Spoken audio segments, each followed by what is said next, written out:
Na paz do Senhor Jesus. Amém. Aleluia. Aproveitando que a igreja está em pé, abra sua Bíblia comigo na primeira epístola de João, capítulo 2. O tema qual me foi passado. Aleluia. Primeira epístola de João, capítulo 2, versículo 15. Enquanto você encontra, eu já quero agradecer, louvar o Senhor pela oportunidade de estar aqui nessa casa, mais uma vez. Louvar o Senhor pela vida da irmã que me convidou, acho que foi a irmã Beatriz, se eu não me engano, né? Louvar a Deus pela vida dos pastores dessa igreja, que tem cedido o altar, né, para nós. Trago saudações do pastor Jackson, ali do Ministério Madureira, que me abençoou para estar aqui nessa noite. Aleluia. A palavra do Senhor, todos encontraram? Amém. A palavra do Senhor diz assim: não ameis o mundo, nem as coisas que há no mundo. Se alguém amar o mundo, o amor do Pai não está nele. Porque tudo que há no mundo, a concupiscência da carne, a concupiscência dos olhos e a soberba da vida não procede do Pai, mas procede do mundo. Ora, o mundo passa, bem como a sua concupiscência. Aquele, porém, que faz a vontade de Deus, permanece eternamente. Pode tomar seu assento. Louvado seja o nome do Senhor por essa palavra.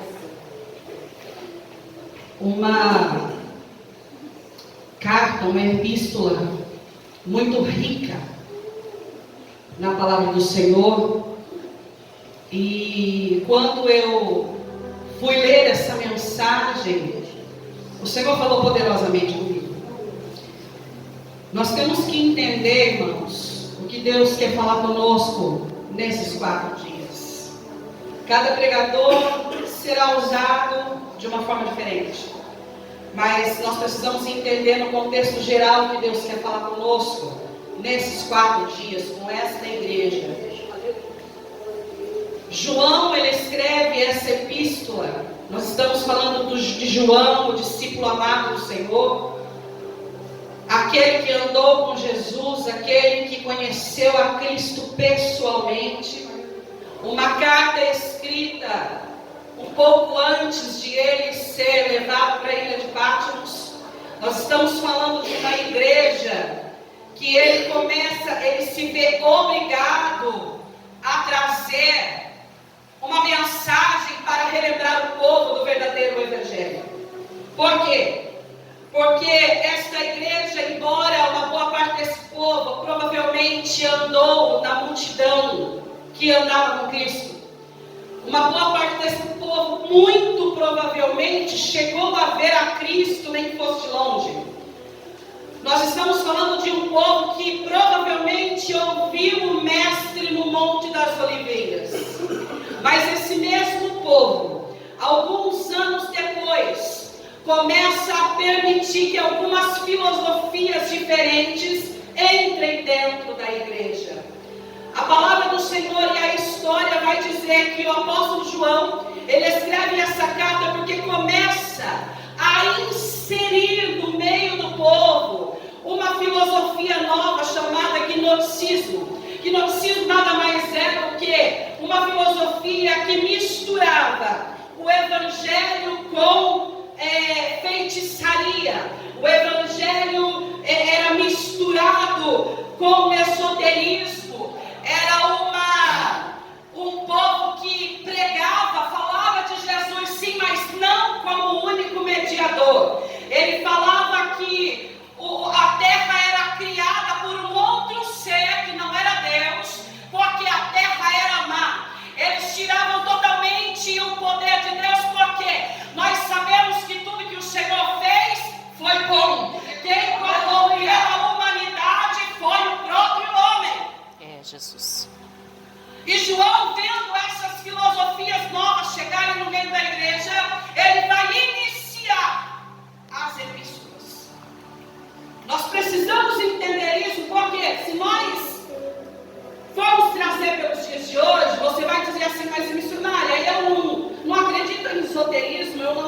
perdido em misticismo, mas eu posso dizer para você que o misticismo ele já tem feito parte da igreja há muito tempo. Quando eu deixo de dobrar os meus joelhos e vou atrás de profetada, quando eu deixo de dobrar os meus joelhos e vou olhar os signos do zodíaco, quando eu deixo de dobrar os meus joelhos e começo a fazer simpatia, o Senhor está dizendo, o misticismo entra quando eu deixo de considerar a palavra do Senhor a principal fonte do Evangelho. É, Jesus. Quando eu acho que eu preciso ir na nona revelação, e eu creio em revelação, mas quando eu deixo de cumprir essas escrituras e não examinar aquilo que eu estou ouvindo, eu estou cometendo misticismo. E por aí vai afora. Eu poderia falar de muitos objetos que são usados e muitas vezes nós trazemos para dentro da nossa casa. Tudo isso aconteceu em pouquíssimos anos após a ascensão de Cristo. Eu estou falando de um povo que andava com Cristo. Eu estou falando de um povo que viu Jesus. Imagina o que vai acontecer com esse povo que não pega na Bíblia, que não lê a Bíblia, que não fala da Bíblia, que não ora, que não fala com Cristo. Eu preciso te alertar. Você está correndo um sério risco de entrar no meio desse povo aqui. Jesus.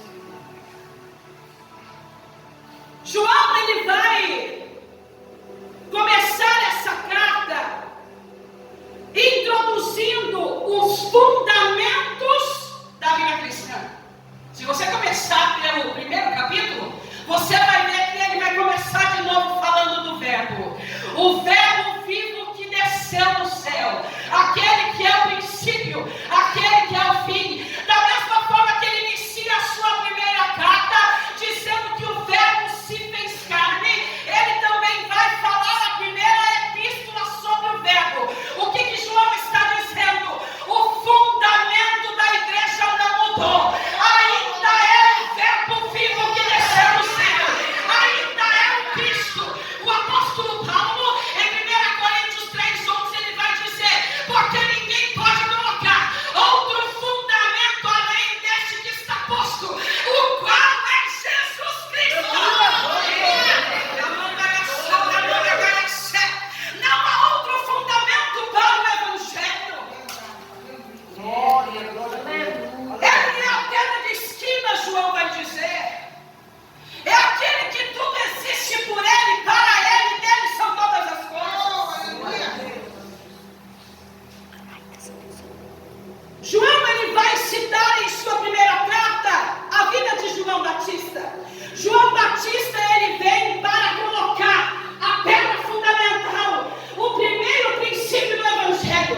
Eu estou falando de um homem que morava no deserto, comia uma comida muito ruim. Eu estou falando de alguém que repetia a mesma pregação 6 dias por semana. Segunda-feira ele pregava arrependei-vos. Terça-feira ele pregava arrependei-vos. Quarta-feira arrependei-vos. Quinta-feira arrependei-vos. Sexta arrependei-vos. Sábado ele descansava, mas no domingo arrependei-vos. E na segunda-feira arrependei-vos. Primeiro fundamento do Evangelho. Aí ele vai dizer assim. Alguns vão olhar para ele e vão dizer, quem és tu? Tu és Elias. Tu és o profeta Elias, por quê? Porque ele tinha o mesmo espírito que havia em Elias. Qual que era esse espírito? Desmascarar falso profeta. Era esse o espírito que havia em Elias. E em João Batista, sabe o que é que está faltando para a igreja hoje? O mesmo espírito que havia em Elias. O mesmo espírito que havia em João Batista. A gente se conformou com o mundo. O que é que nós vamos pregar? Não amemos o mundo. Mas a Bíblia também diz, não se conforma com o mundo. Sabe o que é que eu estou vendo no carnaval? O diabo colocou as caras dele de fora. Os filhos das trevas estão dizendo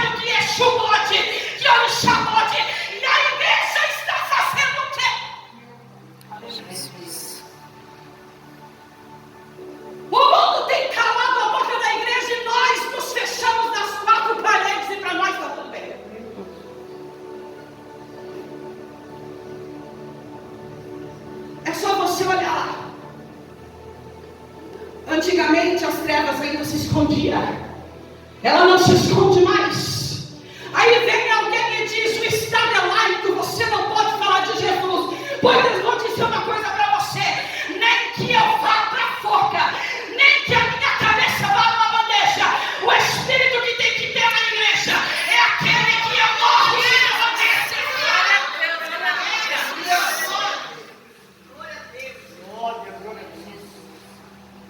Onde é que estão os profetas João Batista da atualidade? João Batista vai lançar o segundo fundamento da igreja. Qual é? João, quem és tu? Tu és o Messias. O Messias eu. Ele não vai dizer nem que ele é parente de Jesus. Ele vai dizer: eu não sou nada. Ele vem após mim. Ele é maior do que eu. Porque ele veio antes de mim, do qual eu não sou digno de desatar a sandália dos seus pés. O segundo fundamento da igreja é que ele cresça e eu diminua, que ele apareça, que eu me constranja com a sua vida. Glória a Deus. Sabe como que é nossos testemunhos? É assim, ó.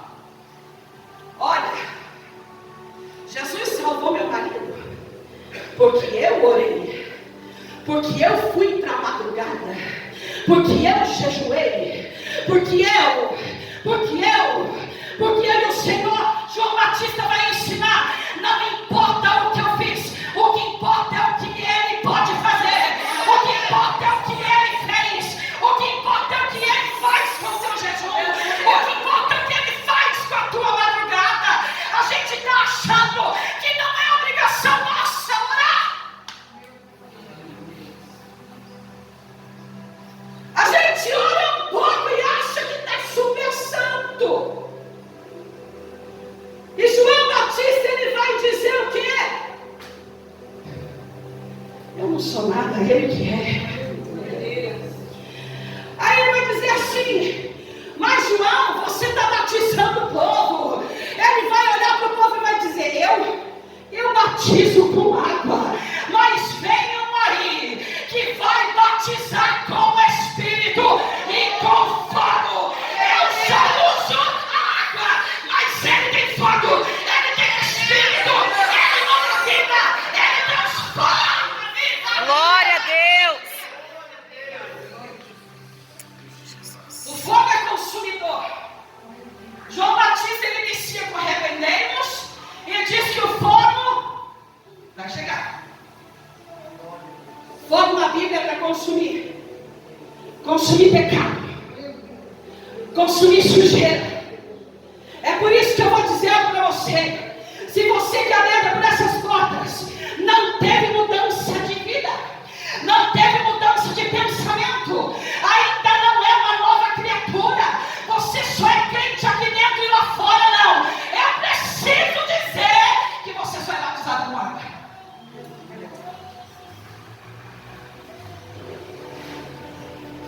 Fundamento. Irmão, nós temos que entender que a graça, ela não exclui princípios. E o nosso Deus, ele tem princípios. E o princípio é que o fundamento da igreja seja arrependimento e conhecer a Cristo. Aonde é que está isso, irmã Liliane? No livro de João 17:3 diz: e a vida eterna é essa, que conheçam a ti, o único Deus verdadeiro, e ao Cristo que enviaste. A vida eterna não se trata de como eu me levanto, do trabalho que eu faço, de limpar a casa, dos filhos que eu tenho, se eu oro, se eu não oro, se eu leio a Bíblia. A vida eterna está em conhecer a Deus. Jesus. E aí a gente vem na igreja. E por que a gente vem para a igreja? A gente acha que conhece Deus.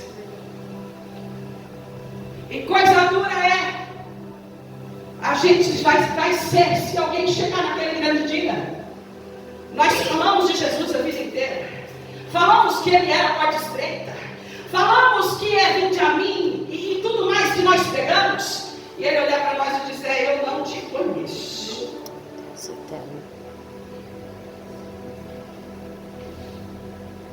O fundamento desta carta que nós lemos, se você observar ela, todos os capítulos, João, ele na verdade está querendo dizer que nessa carta eu vou mostrar para vocês a diferença de quem anda na luz e quem anda nas trevas. Essa carta fala sobre isso. Ele está dizendo para o povo: olha, vocês que estão se corrompendo por essas filosofias novas aí, eu vou mostrar para vocês qual é o fundamento de quem anda na luz e de quem anda nas trevas. Aí você pode perguntar: mas como que eu posso dizer que eu ando na luz? Porque eu uso roupa de crente? Não. Porque eu tenho cabelo de crente? Não. Porque eu venho na igreja? Muito menos. Quando nós falamos de luz, nós estamos falando de uma metáfora de comportamento. Comportamento dentro e fora da igreja. Comportamento quando eu estou acompanhada, quando eu estou sozinha. Quando meu marido está do lado, quando ele está longe. Quando a minha mãe vê, quando ela não vê. Comportamento quando eu estou só. E uma das coisas que João vai iniciar no primeiro capítulo, obviamente que eu não vou conseguir destrinchar todas elas aqui, mas eu separei 4. Fundamento daquele que anda na luz, e eu não quero que você, enquanto eu prego, pense que é meu irmão do lado. Eu não quero que você, enquanto eu prego, pense que é para alguém que não está aqui. Está aqui quem o Senhor quis que estivesse. Jesus. Ah, mas o meu marido podia ouvir isso. Não é você mesmo que vai ouvir. Ah, mas é para a nave da igreja. Não, é para o obreiro, é para o pastor, é para a irmã que limpa a igreja, é para o visitante, é para mim que sou pregador. Jesus. A primeira coisa que João vai falar, no mesmo livro que nós estamos lendo, o primeiro capítulo, versículo 6, diz assim: escute bem. Se dissermos que mantemos comunhão com Ele e andarmos nas trevas, mentimos e não praticamos a verdade. Se porém andarmos na luz, como Ele está na luz, mantemos o quê? Comunhão com Ele. Uns com os outros.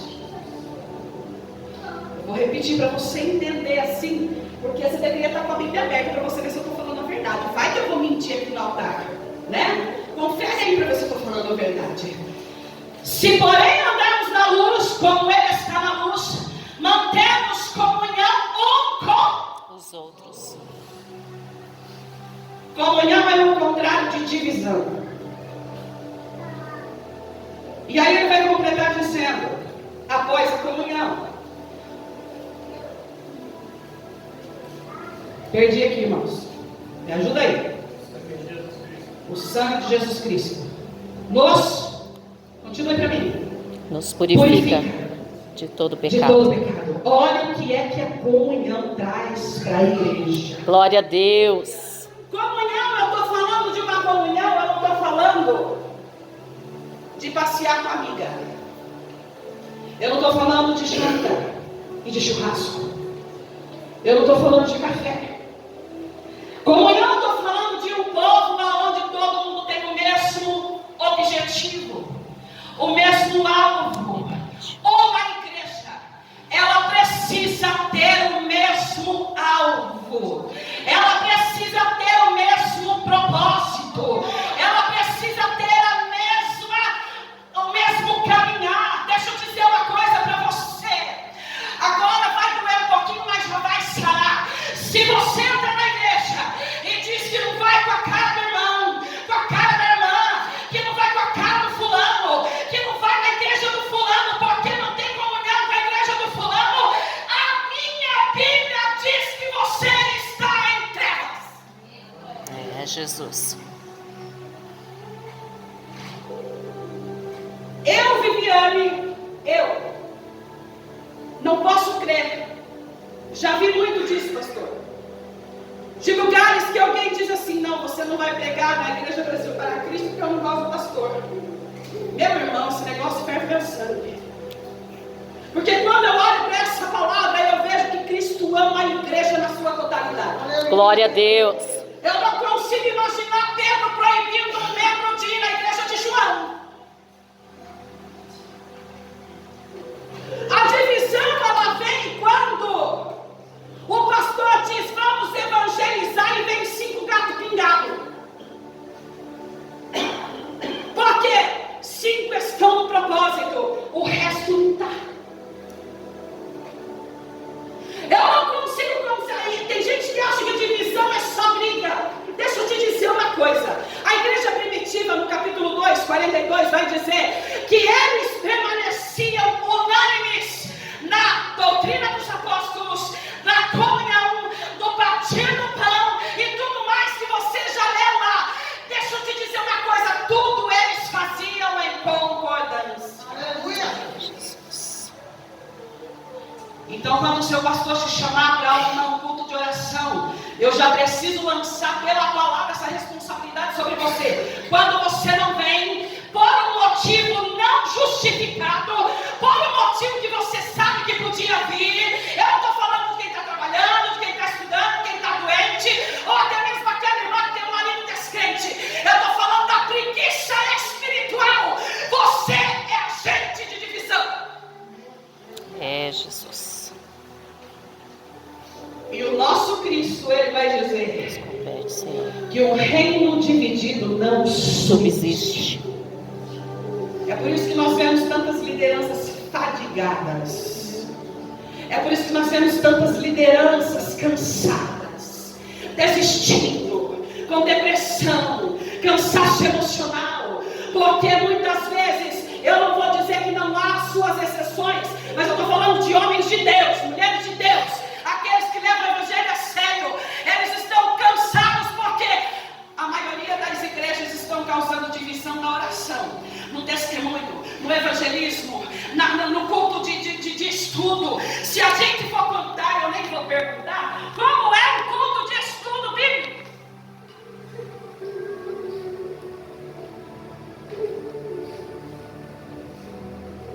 Não sou eu que estou dizendo, é a palavra. Mas, irmã, você veio aqui para bater na igreja de forma alguma. O ministério que Deus me deu foi da exortação. Mas sempre após a exortação, o bálsamo desce. Glória a Deus. Deus hoje ele vem nos confrontar para a gente entender o que é que faz a diferença daqueles que servem e aqueles que não.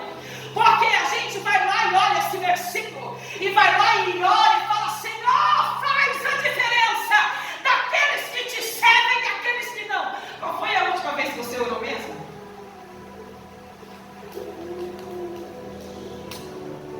Qual foi a última vez mesmo que você passou ali uns minutinhos no quarto fechado?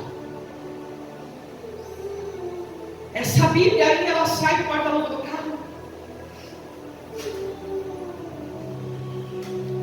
Ou a gente só pega ela na hora de vir para o culto? Prosseguindo. João ele vai continuar no mesmo capítulo. Outro fundamento do evangelho que está faltando nas igrejas. Versículo 9. Confissão. Se confessarmos os nossos pecados, Ele é fiel e justo para nos perdoar os pecados e nos purificar de todas a injustiça. Se dissermos que não temos cometido pecado, somos mentirosos e a sua palavra não está em nós. Davi, quando ele pecou, você já conhece a história? Davi, ele pecou, ele adulterou, ele usufruiu do seu poder sobre aquela mulher.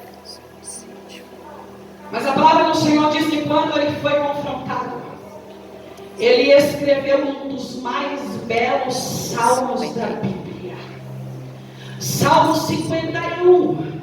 Ele vai dizer, Senhor, pequei contra ti, somente contra ti. Senhor, me limpa, me purifica com esopo. Ele está dizendo, me purifica mesmo que doa. Ele vai dizer, o meu pecado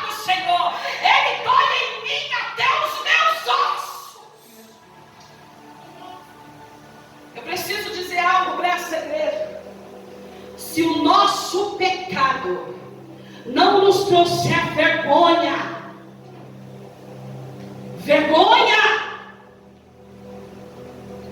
a palavra de Deus não está em nós. Se quando nós nos ajoelhamos para confessar os nossos pecados, não saiu uma lágrima de vergonha, eu preciso te dizer que tem alguma coisa errada. Aí o Espírito Santo nos pergunta: qual foi a última vez que você chorou por um pecado? Não, eu não estou falando de pecado que aparece.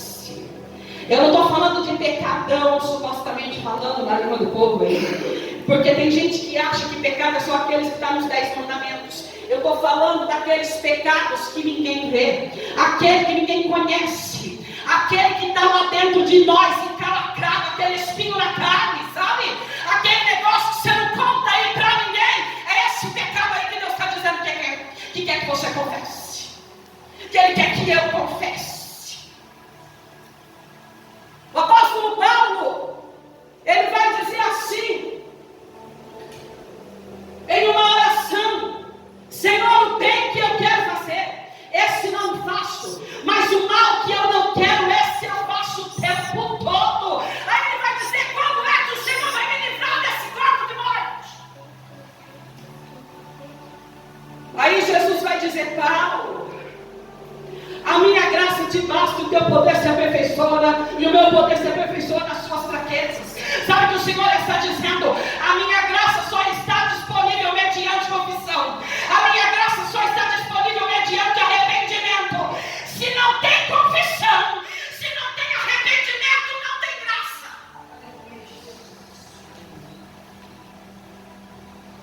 A gente não pede perdão pela inveja. A gente não pede perdão pela fofoca. A gente não pede perdão pelo ciúme. Ciúme é pecado, viu, irmã? Irmão, ciúme é pecado. Está em Gálatas 5. Fruto da carne. Se controla. Nós não pedimos perdão ao Senhor pelos julgamentos que nós fazemos do irmão, da irmã.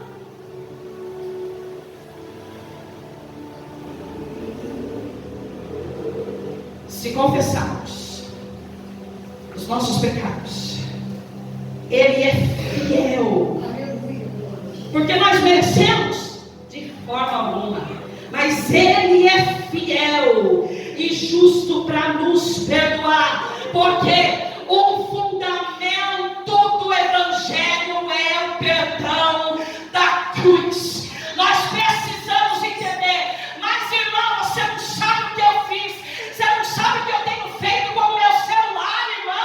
Você não sabe.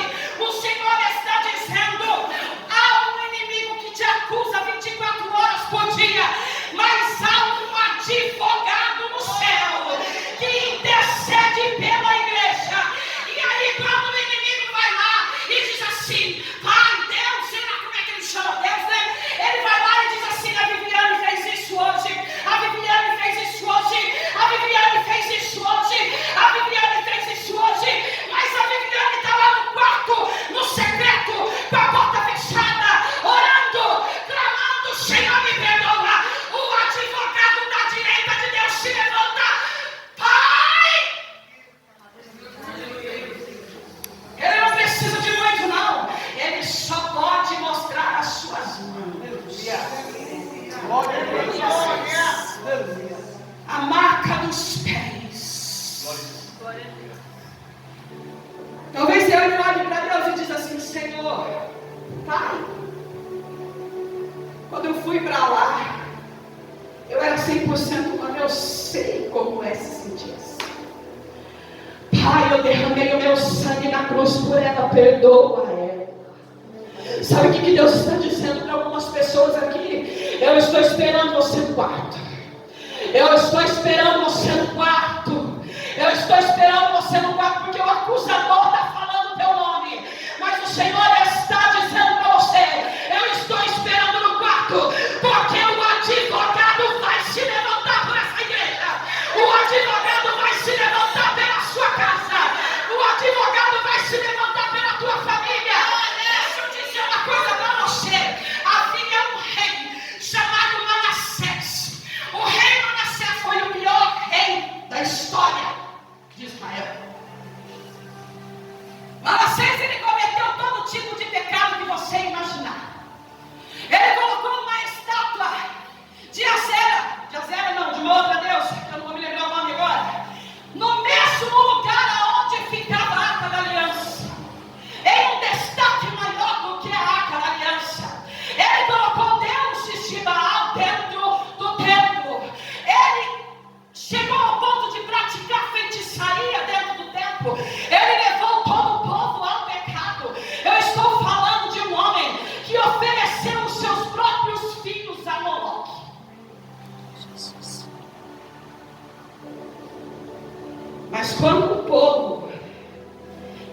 bem isso aqui que eu vou falar. Está debaixo de uma palavra de salvação. Para um povo, uma casa está debaixo de uma palavra de salvação. Para um casamento está debaixo de uma palavra de salvação, meu querido irmão. Deixa eu te contar o que é que Deus faz. Deus pega, prende Manassés, coloca um gancho no seu nariz e o leva para a prisão. Preso pelo nariz, sabe o que Deus está dizendo? Se for necessário colocar um anzol no nariz do teu filho, eu vou colocar. Se for necessário colocar um anzol no teu marido, eu vou colocar. Mas continua, não para de confessar. Aleluia. Glória a Deus. Aleluia. A Bíblia diz que quando ele foi preso, a sua aflição foi tão grande que ele faz uma oração de humilhação. Ele se humilha e pede perdão ao Senhor. E Deus restitui o seu reinado. Esse é o poder da confissão de pecado.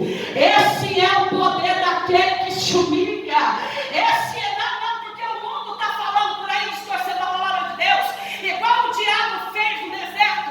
Eles vão lá e dizem assim: os humilhados serão exaltados. Mentira! É os que se humilham que serão exaltados.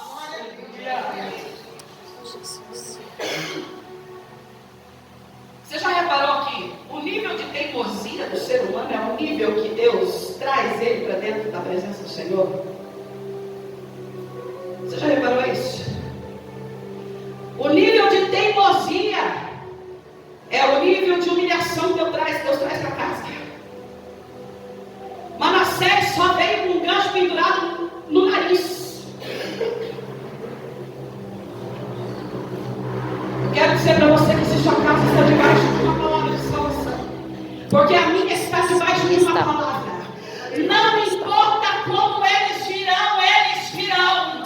Não importa como eles chegarão. E o Senhor está dizendo: continua se humilhando na minha presença.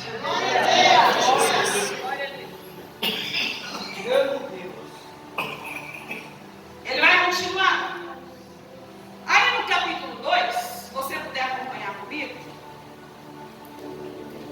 nós estamos falando do quê? Vamos recapitular. Do que é ser luz e trevas. Do que é ser sal ou não. A igreja, ela tem que ser sal. A igreja, ela tem que ser luz. Tá bem, irmão? Ele vai dizer assim no capítulo 2, versículo 3. Olha só como é que nós somos conhecidos. Ora, sabemos que temos conhecido. Conhecido quem? Vocês estão aí? Ora, sabemos que o temos conhecido quem? Deus. Nós estamos falando de um povo que conhece a Deus. Nós estamos falando desta igreja que conhece a Deus. Como é que eu sei que esta igreja conhece a Deus? Ela tem que ser luz. Como? Através da comunhão, através da confissão de pecados. Como mais? Sabemos que o temos conhecido por isto, se guardamos os seus mandamentos. Aquele que diz: eu o conheço, e não guarda os seus mandamentos, é mentiroso, e nele não está a verdade. Quando nós falamos de guardar os mandamentos, nós vamos falar de alguém que, primeiramente, mandamento aqui é a palavra. A gente é muito bom em falar os 10 mandamentos. Se duvidar, todo mundo que sabe decorar.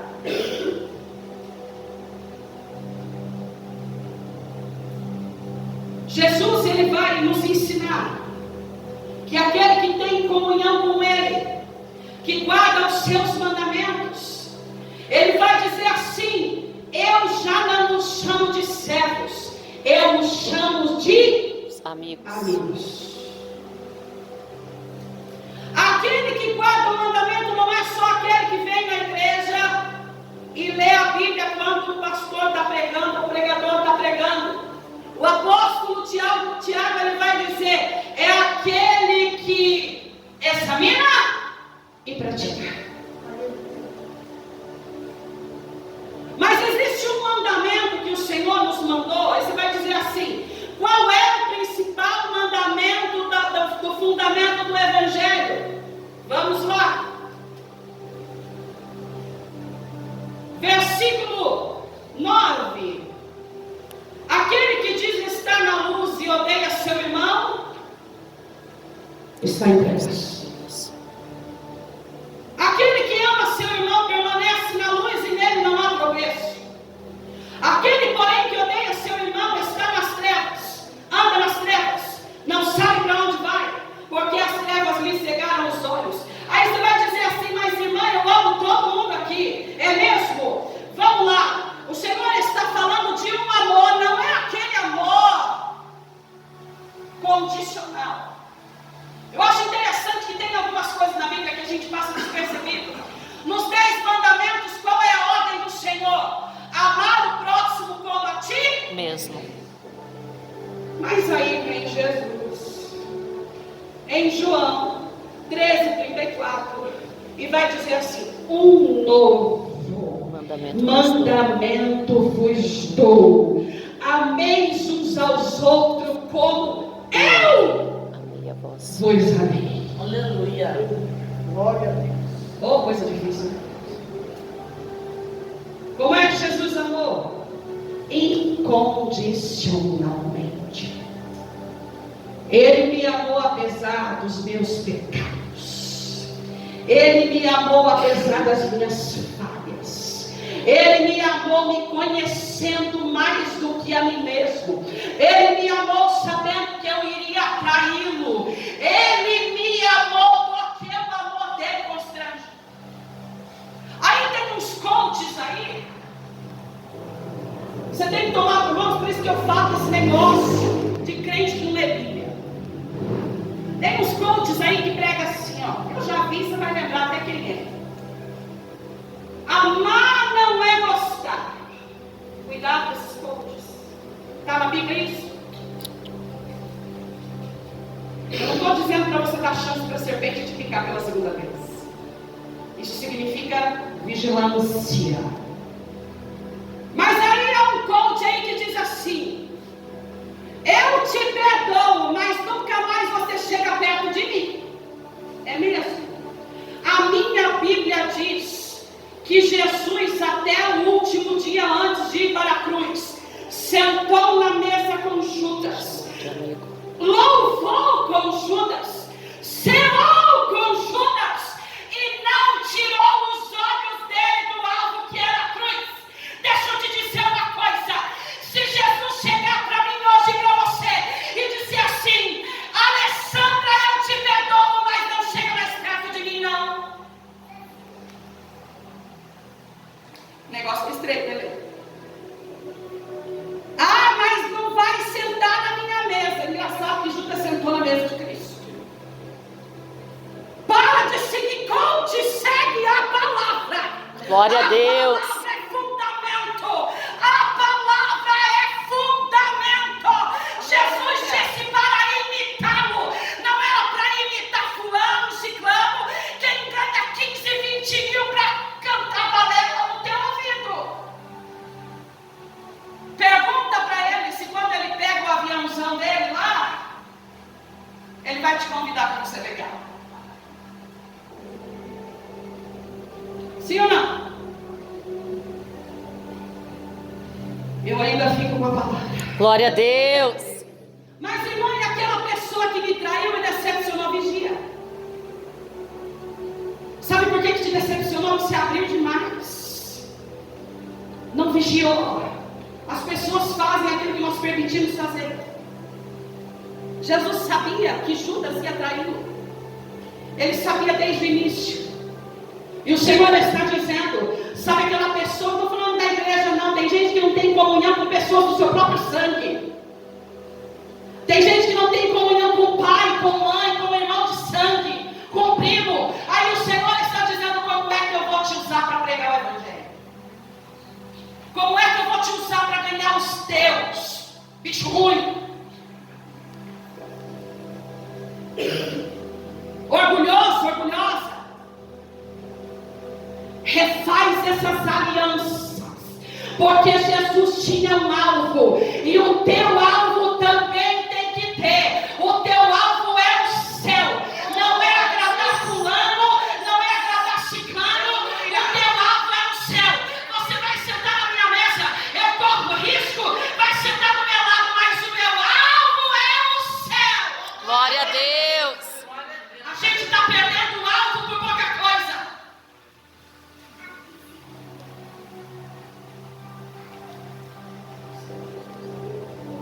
Aí nós vamos para o tema: não amemos o mundo e o que há nele.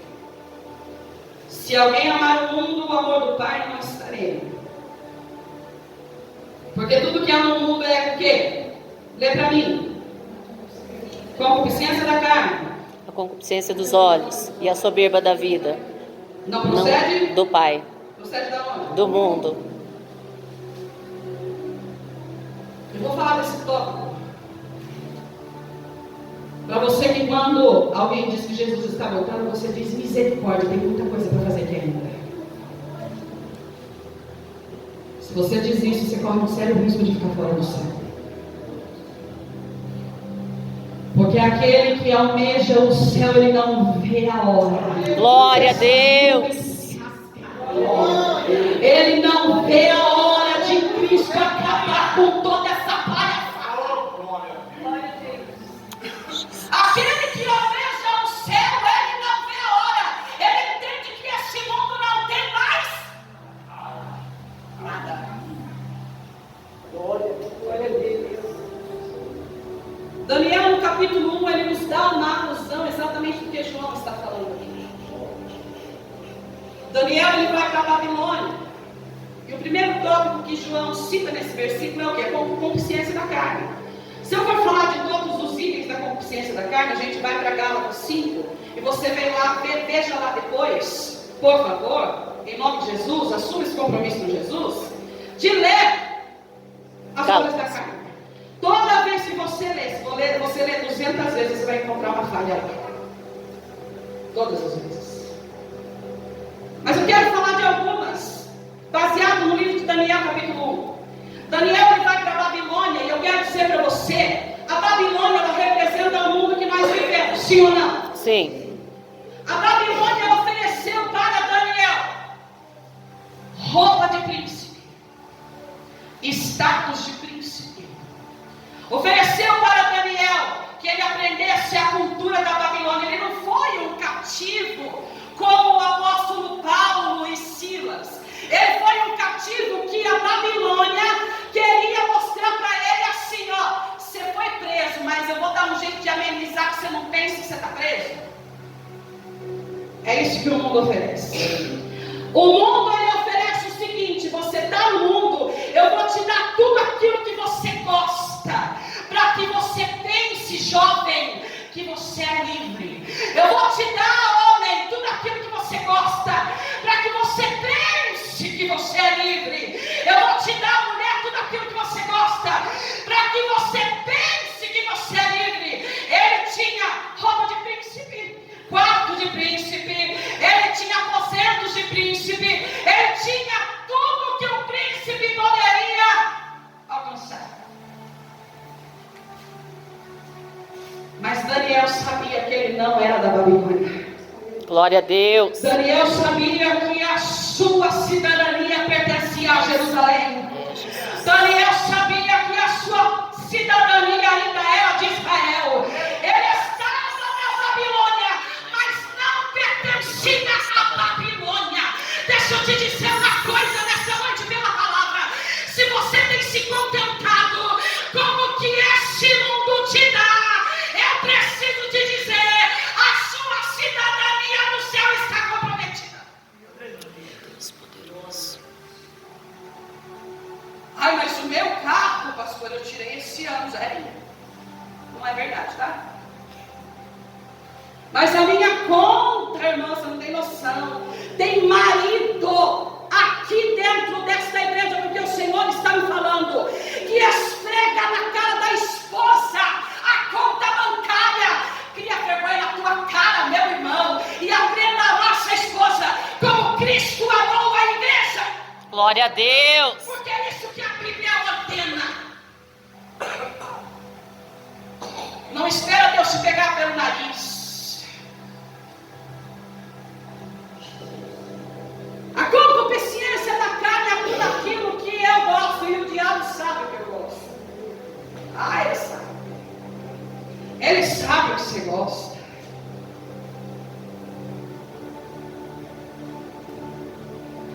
A minha casa, o meu carro, a minha conta bancária, a beleza da juventude, tudo aquilo que a terra me trouxe, não será suficiente para entrar na Nova Jerusalém. Só tem um jeito de entrar na Nova Jerusalém: seguir a paz com todos e a santificação, sem a qual não veremos ao Senhor. É, Jesus.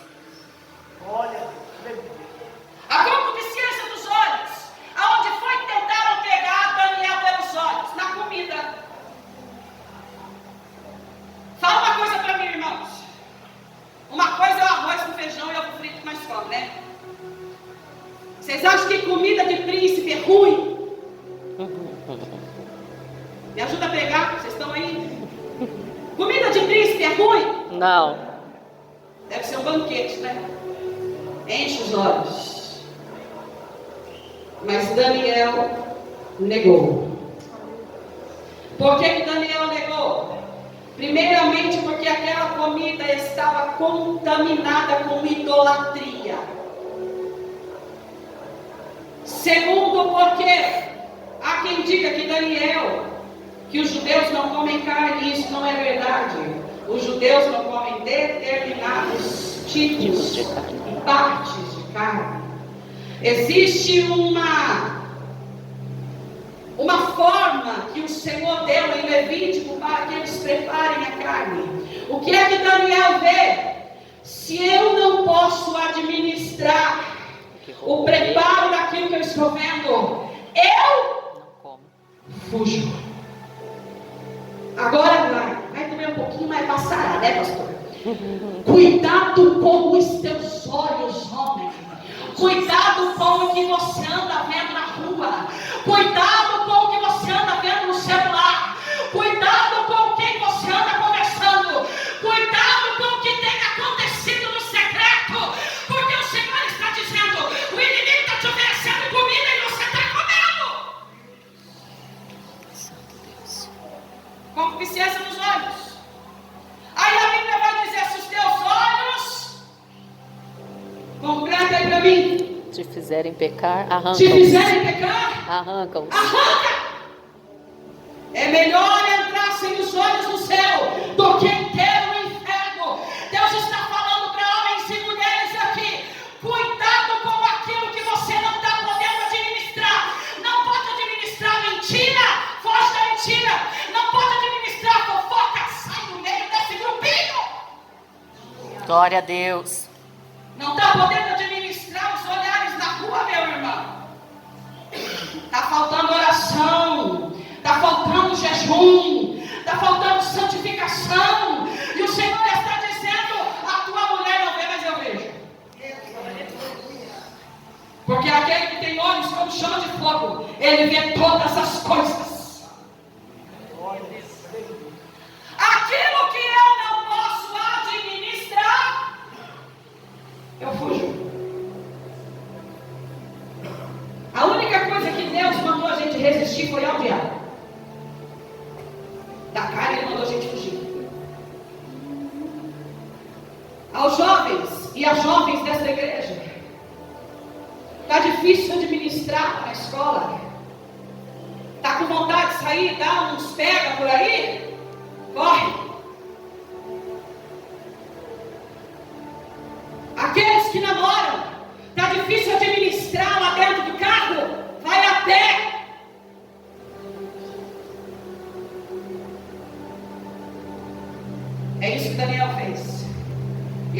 continuar. Para a gente terminar, porque a minha hora já foi.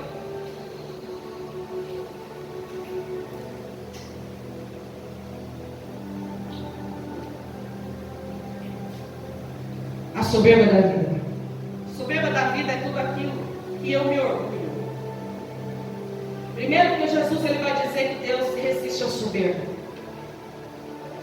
A soberba da vida é tudo aquilo que eu me Orgulho. orgulho. A pergunta é: qual é o seu orgulho? Porque todo mundo tem um motivo que acha que deve se orgulhar. Todos. Eu me orgulho porque eu sou boa mãe. Você é boa mãe porque Jesus te deu capacidade para ser boa mãe. Eu me orgulho porque eu sou o provedor da casa, não faz mais do que a sua obrigação. É Jesus que te dá saúde para prover. É Jesus que abre as portas. Eu me orgulho porque eu sou missionária. Se não fosse a graça do Senhor. É, Deus. Aí vem Salomão e diz assim, em Eclesiastes: tudo é ilusão. Vaidade ou ilusão? As duas traduções estão corretas. Ilusão de ilusão. Sabe o que Deus está dizendo para você que é soberbo, orgulhoso, orgulhosa? Está iludido. Jesus tira sarro da gente na cara dura, gente. Deus tira isso aqui, Deus tira o sarro da nossa cara. Deixa de ser iludido. Você não tem nada se o céu não for dado. Nem pregar a gente consegue se ele não der. Verdade, Jesus.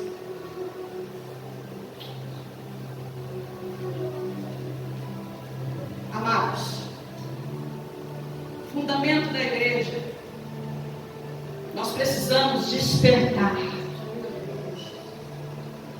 para os fundamentos verdadeiros do Evangelho.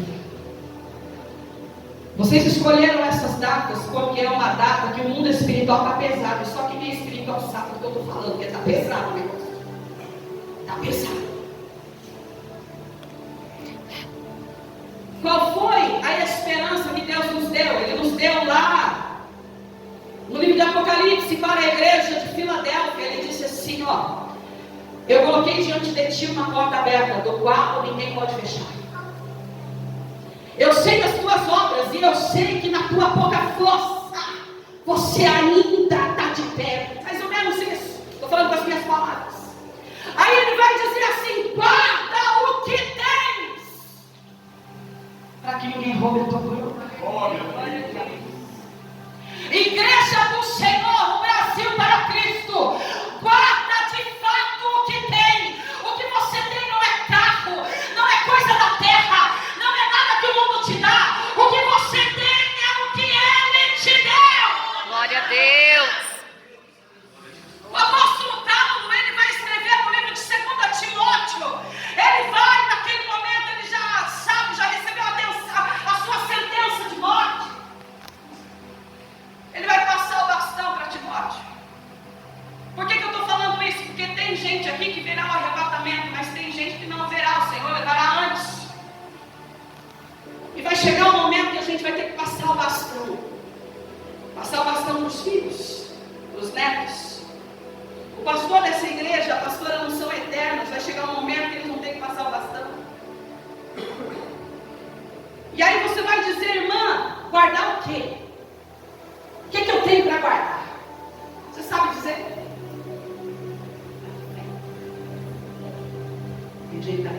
Aleluia. Timóteo, ele vai dizer assim: olha, primeiro porque ele vai dizer, no contexto da carta, ele está sofrendo uma baita de uma ingratidão. Ele vai dizer assim: no primeiro julgamento eu estava sozinho, no segundo eu estou sozinho de novo e com frio. Então traz a minha capa, porque aqui está frio demais.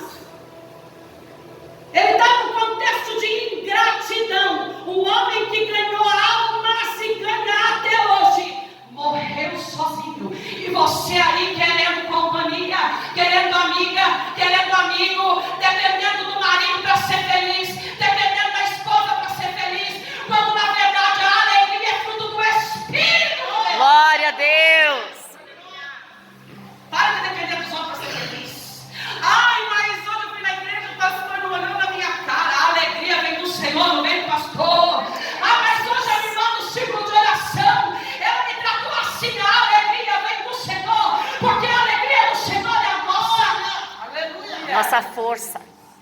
Glória a A Deus. sua força está em quem mesmo?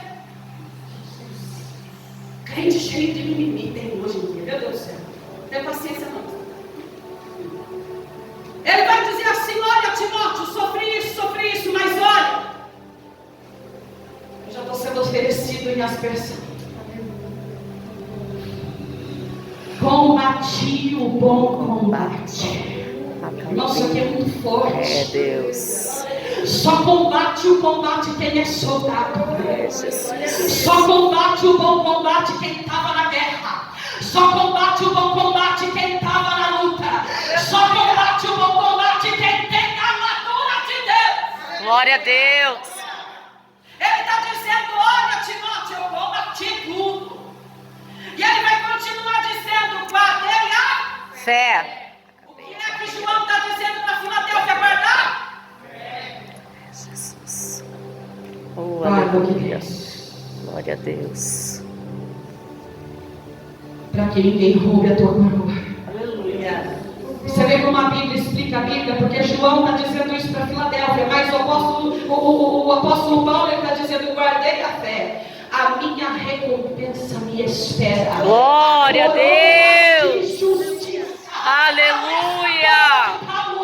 Glória a Deus. Oh, Jesus, aleluia. Glória a Deus. E é a mesma coroa dessa igreja.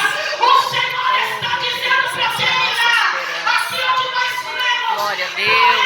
isso está disponível para os que fazem a vontade do Senhor Glória a Deus. e que amam a sua vida.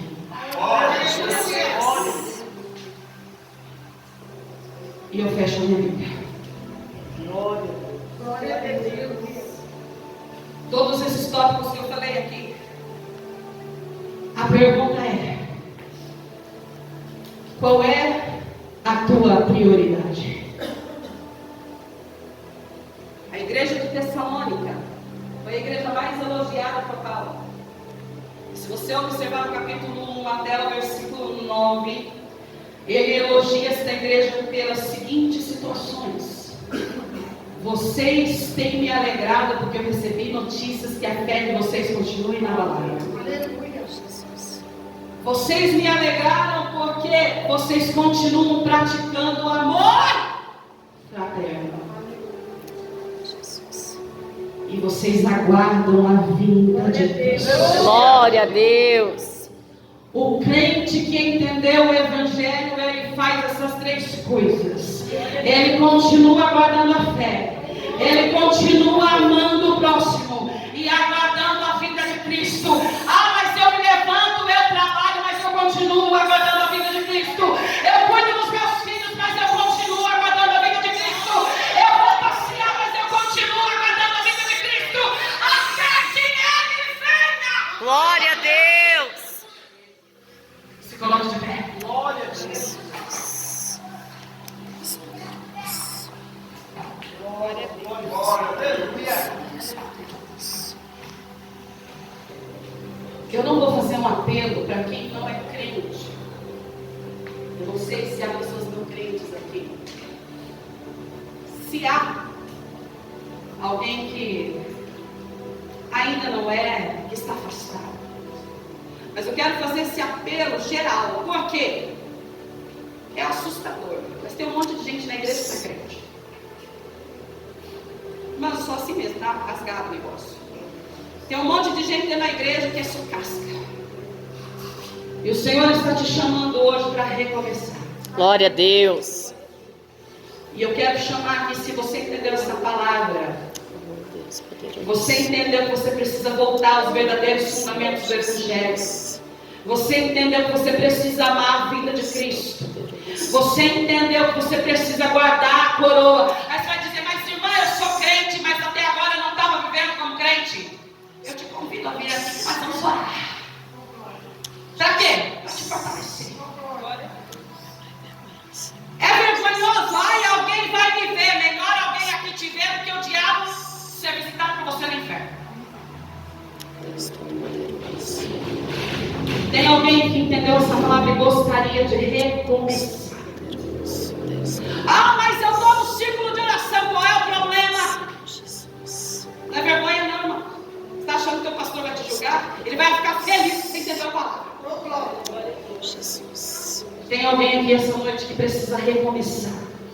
Você diz assim, eu até venho na igreja, eu gosto, eu venho, eu participo, porém, até hoje o meu fundamento era outro. Eu quero orar por você. Eu não vou insistir. A palavra de Deus não é esmola para ser oferecida. Não tem ninguém. Está todo mundo ok. Está tudo top. Amém. Fique com essa palavra. Medite na palavra do Senhor. E se o Senhor Jesus não voltar e preparar uma nova oportunidade, nós nos veremos novamente. Eu espero que Ele volte. Né, pastor? A gente está cansado.